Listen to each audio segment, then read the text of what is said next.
गई बाल्यावस्था, अब मैं जवान हूं। वो तुम्हें छोड़ रहे हैं, अवस्थाएं तुम्हें बता रही कि मैंने तुम्हें स्वीकार नहीं किया, तुमने मुझे पकड़ा है, मैं तो छोड़ रहे हूं। देखो ना, जवानी से वृद्धावस्था आ गई शरीर की, तुमसे पूछा क्या, दस्तखत करवाया क्या कि अब मैं जा रही हूं, यौवन अवस्था और वृद्धावस्था आने वाली? नहीं, कोई नहीं, हमारी वो संबंधी है ही नहीं। पर हम उसे इतना पकड़े हुए कि हम बोलने लगते मैं जवान हूं, अब मैं बूढ़ा हो रहा हूं, मैंने पकड़ रखा है, मुझे कोई भी प्रकृतिजन्य बंधन नहीं है, हमने स्वयं बंधन को पकड़ रखा है, इसलिए अशांत है। अब क्या होगा, चलने लायक नहीं रहे, दांत काम नहीं कर रहे, आंख काम करने, इनके आश्रित होकर तुम सुख भोगना चाहते थे। संसार के कोई भी पदार्थ, व्यक्ति, कोई भी, ये आपके नहीं है, आपने इनको पकड़ रखा है। यही अशांति, दुख, बंधन, यही जन्म मरण का हेतु है। अच्छे से समझ लो। जब आप इसका त्याग भावना से विवेक के द्वारा देखेंगे, तब आपको अपने संबंधी का परिचय मिल जाएगा। तब फिर जो हृदय की दशा होती है, पायो जी पायो, मैंने पा गई, जिसे खोज रही थी पा गई, मीरा जी पा गई। कितना सुख मिल रहा है मुझे, जाने मोरी छाती, मैं वाणी से नहीं कह सकती, हृदय जानता है कि जिसके लिए तड़पी, आज समझ में आ गया कि वो मेरा कितना प्रीतम है। तभी बोल पड़ी, दूसरो न कोई, आप दूसरा नहीं। यदा हिनेन्द्रियार्थेषु न कर्म स्वनु सज्जते, सर्व संकल्प सन्यासी योगारूढ़ तदोच्यते। कारण, जिस समय इंद्रियों के भोगों में और न किसी कर्मों में उपासक आसक्त नहीं होता, उसी समय सर्व संकल्पों का त्यागी हो जाता है। सर्व संकल्पों का त्यागी होते ही वो परम योगारूढ़ माना जाता है, वो योगी हो जाता है। साधक इंद्रियों के अर्थों में आसक्ति हटाता है। इंद्री के अर्थ शब्द, स्पर्श, रूप, रस, गंध, ये इंद्रियों के अर्थ है। ये प्रारब्ध के अनुसार भी आते हैं और हम नवीन चेष्टाएं करके इनको भोगना चाहते हैं। शब्द, स्पर्श, रूप, रस, गंध, इनमें कोई अनुकूल पड़ता है, कोई प्रतिकूल पड़ता है, कोई दुखद होता है, कोई सुखद होता है। शरीर के आराम, मान, बड़ाई आदि की चाह और इन इंद्रियों के अर्थों के भोग में सुख की चाह, साधक इनको मिटाता है। देखो, आप देखो, साधक उपासक वही है जो इंद्रियों के अर्थों से प्राप्त होने वाले सुखों को त्यागता है, मिटाता है। शब्द, स्पर्श, रूप, रस, गंध में सृष्टि के सारे भोग आ जाते हैं। शरीर की आराम चाह, मान बढ़ाई की चाह, साधक इसको मिटाता है। भोग बुद्धि से जो भोगों में सुख ले रहा है नहीं, भोग बुद्धि होने के कारण है, उसमें सुख नहीं है, भोग बुद्धि होने के कारण है। अगर योगमयी बुद्धि हो जाए तो अभी आपको अनुभव हो जाए कि यहां से लेकर ब्रह्मलोक तक सुख है ही नहीं, ऐसा अनुभव हो जाएगा। ब्रह्मादिक के भोग सब विषम लागताई। उपासक भोग बुद्धि से जब इस प्रकृति को भोगता है, राजी होता है, तो उसके हृदय की मलिनता ऐसी बढ़ जाती है कि वो सोच भी नहीं पाता कि शरीर से अलग मेरा स्वरूप है। वो फंसता चला जाता है, एक एक वृत्ति उसको जलाने लगती है। जब वो इंद्रियों के भोगों से, शरीर आराम, मान बढ़ाई से अपने को हटाता है, तो एक एक वृत्ति परमानंदमयी हो जाती है। चाहते तो हम परम आनंद ही हैं, चेष्टा हमारी गलत हो गई, ये सुधार करना ही पड़ेगा। इसीलिए मनुष्य शरीर मिला है। इंद्रियों के भोगों से, शरीर के आराम, मान बढ़ाई, चाह से साधक अपने आप को बचाता है, इन चाह को मिटाता है, तभी वो साधक है। और नहीं तो फिर वो विषयी है, संसारी है। अगर कोई किसी भी वस्तु, किसी भी भोग सामग्री, प्रणाम, नमस्कार, मान बढ़ाई में राजी हो रहा है तो सावधान हो जाओ, आप पतन के मार्ग में जा रहे हैं। ये सत्संग में ही पता चलता है। जैसे बुखार उतर गया कि नहीं, वो डालते हैं ना थर्मामीटर, हाँ बोले अभी तो 99 पॉइंट कुछ कुछ है, बोले है अभी है। ये सत्संग थर्मामीटर है परमार्थ का। आप इसे अपने हृदय में जांचिए कि आप साधक, उपासक, रसिक हैं या संसारी हैं।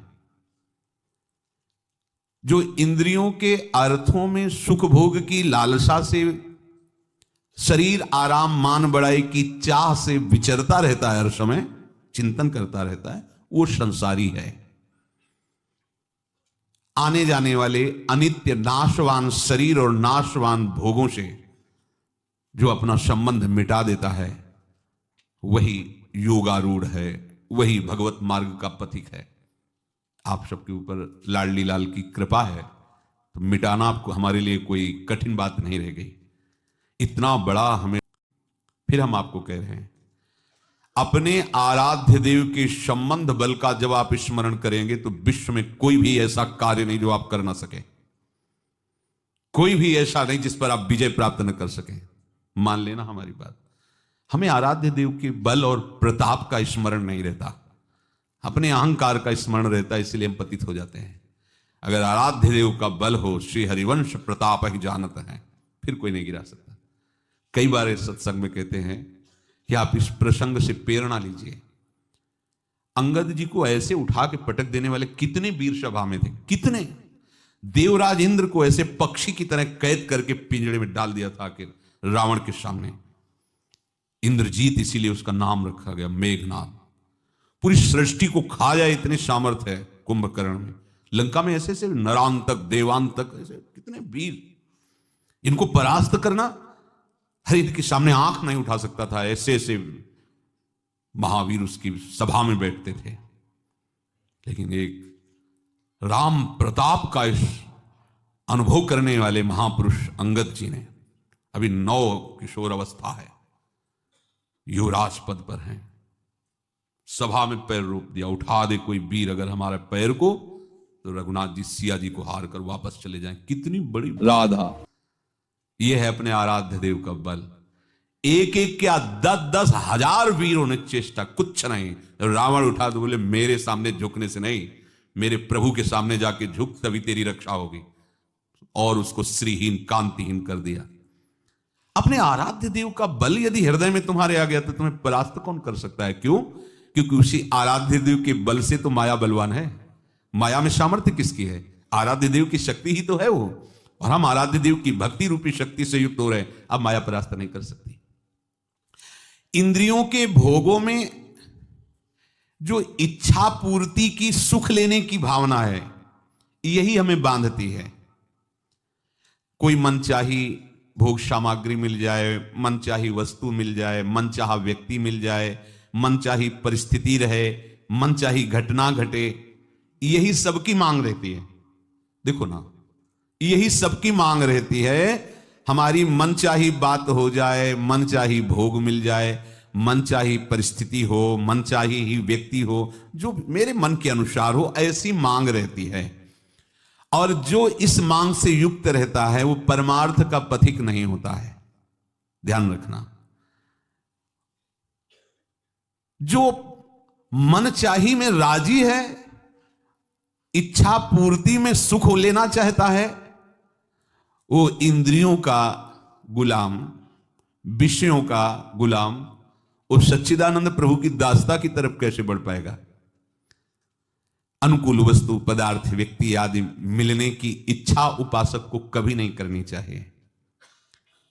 अगर मांग भी हो तो प्रभु से कह दे प्रार्थना रूप में कि नाथ मांग तो मेरी है, पर यदि आपको सही लगे तो देना, मत देना। फिर यदि आपका विस्मरण हो जाए, आपके मार्ग से गिर जाऊं, तो नाथ में 1000 बार मांगू तो भी आप मत देना। इतना तो प्रार्थना कर ही सकते हो। मांगो, प्रभु से मांगो। मांग के साथ ही प्रार्थना कर दो कि प्रभु मुझे पता नहीं जो मैं मांग रहा हूं मेरा मंगल होगा कि अमंगल होगा, पर आप जानते हो। यदि आप से दूरी बनाने वाला ये विषय है तो प्रभु मेरे मांगने पर भी कभी मत देना, मेरी मनचाही कभी मत करना नाथ, आप अपनी मनचाही करना। इतना तो स्वीकार कर लो। पहली बात तो मांगना ही नहीं, क्योंकि वो सर्वज्ञ है, पर यदि मांगने का स्वभाव है तो प्रभु से ही केवल मांगो। साथ में ये प्रार्थना जरूर कर दो कि नाथ मेरी मनचाही ना हो, आपकी मनचाही हो। आपके लिए हमारा ये जन्म हुआ है, अब मैं आपसे विमुख ना हूं। 1000 बार मांगू तो भी आप वो मत देना जो आपसे विमुख कर दे। अनुकूल वस्तु व्यक्ति का अभाव जिसको अनुभव में हो रहा है वो उपासक कैसे हो सकता है? ध्यान देना, एक एक शब्द बहुत ही आवश्यक है अपने हृदय में रखना।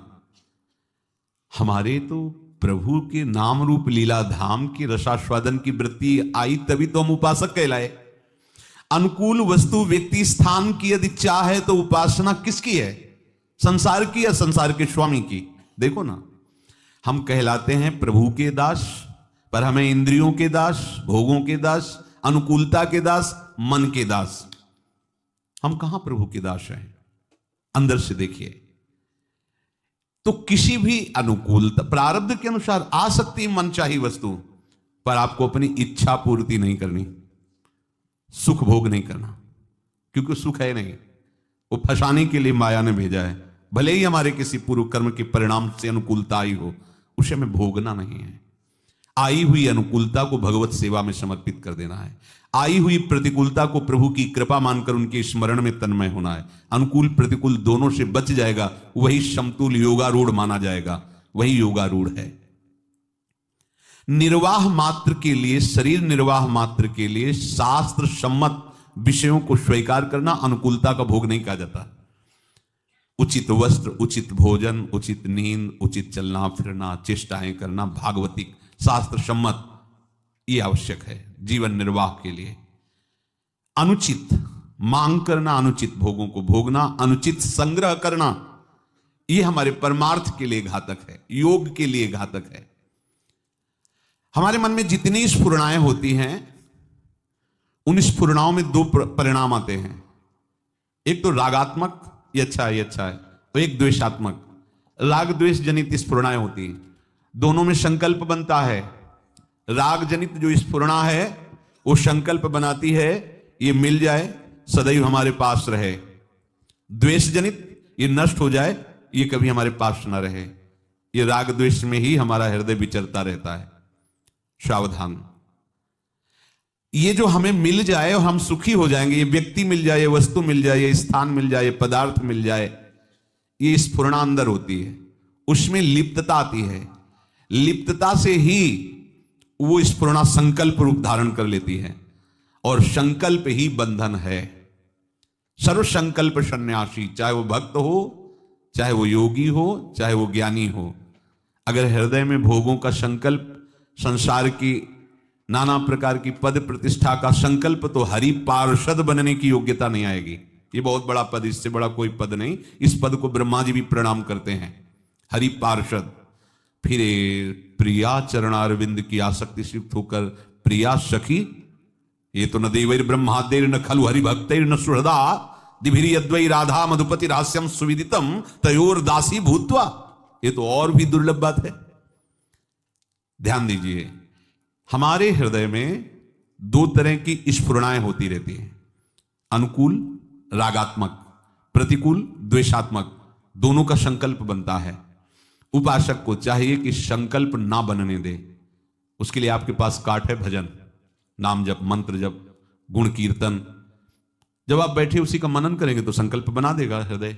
संकल्प बना कि बन गए आप। जो संकल्प बना, द्वेषात्मक या रागात्मक, आपको पता नहीं, वो गांठ बंध गई, वो आपको अशांति प्रदान करेगी, दुख प्रदान करेगी।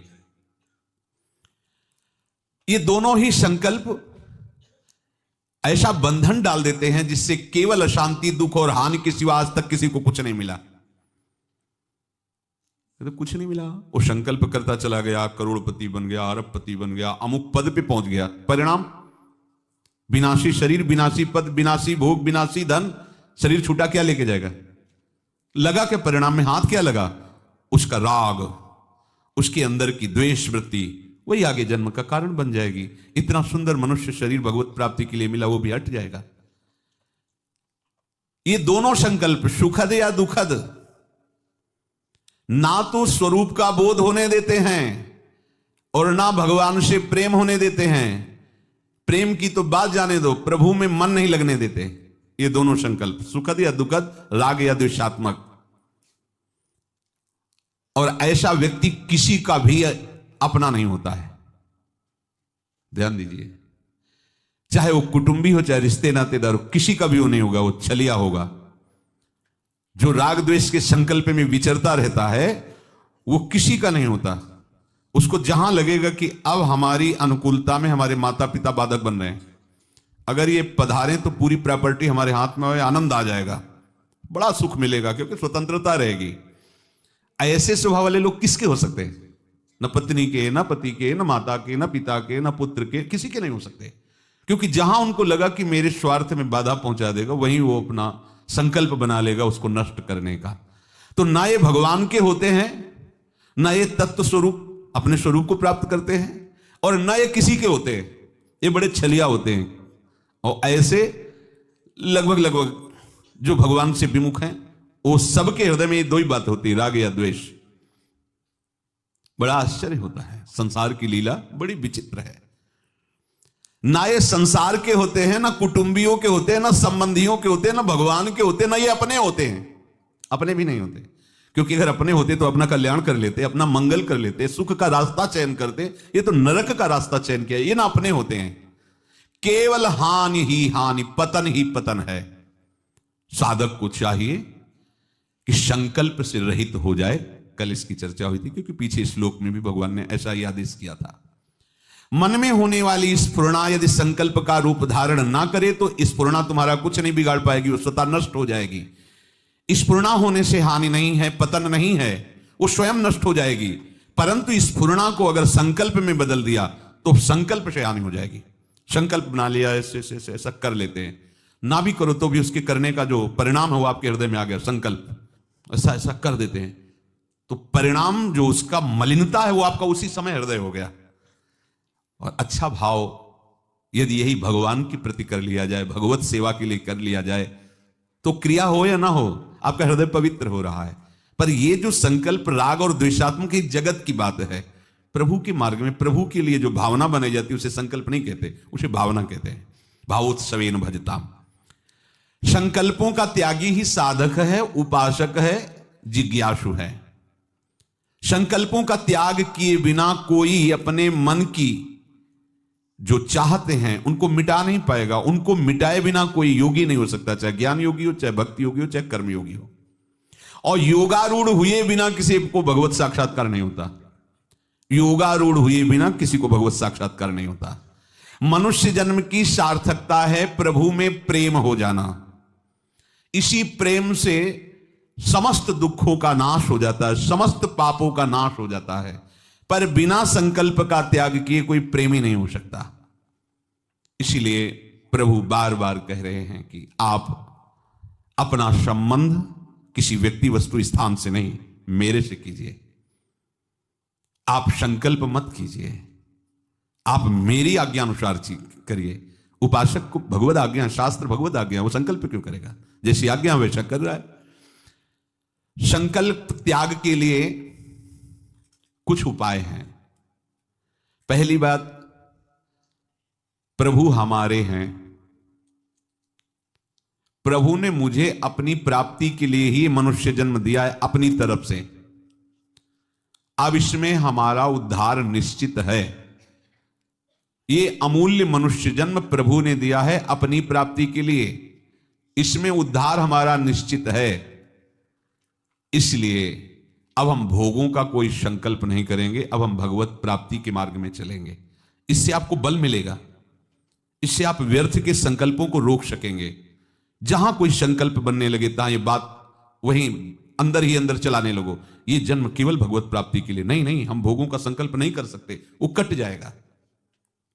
दूसरा, उपासक को अपने कर्तव्य का पालन करना है, जो गुरुदेव आज्ञा कर रहे हैं, जो संत महापुरुष जन, जो शास्त्र, उसमें हमारा संकल्प क्या? उनकी आज्ञा का पालन कर रहे हैं, अपने कर्तव्य का पालन कर रहे हैं। हमारा अपने सुख के लिए कोई संकल्प नहीं है। हमारा सुख तो गुरु आज्ञा पालन में है, राधा भगवत आज्ञा पालन करने में है। इसलिए मैं संकल्प में नहीं फंसूंगा, जो आज्ञा है उसी के अनुसार चलूंगा, अर्थात अपने कर्तव्य कर्म को करूंगा। संकल्प कर्तव्य कर्म करने के लिए नहीं होता, वो तो स्वाभाविक है, सहज कर्म है। भगवत आज्ञा का पालन करना, गुरु आज्ञा का पालन करना। उपासक को इस बात पर दृढ़ रहना चाहिए कि एकमात्र प्रभु की सत्ता है, संकल्पों की सत्ता नहीं है। इसलिए हमें कोई संकल्प नहीं करना। प्रभु है, जैसा चाहेंगे वैसा कराएंगे, हम क्यों संकल्प करें? ना किसी संकल्प में राग, ना किसी संकल्प में द्वेष। हमारा उससे संबंध ही नहीं है। समझ में आ रहा है? पहला, हमारा जन्म भगवान की कृपा से हुआ है मनुष्य शरीर में। इसका उद्देश्य एकमात्र भगवत प्राप्ति है और मेरे को निश्चित इसी जन्म में भगवत प्राप्ति होगी, क्योंकि प्रभु ने विधान रचा है। इसलिए मुझे अब किसी भोगों का संकल्प नहीं बनने देना। राधा राधा राधा। हमें कोई संकल्प करके कार्य नहीं करना, हमें भगवत आज्ञा, गुरु आज्ञा का पालन करना है, संकल्प के द्वारा नहीं। ध्यान दीजिए, उपासक संकल्प के द्वारा साधन नहीं करता, उपासक गुरु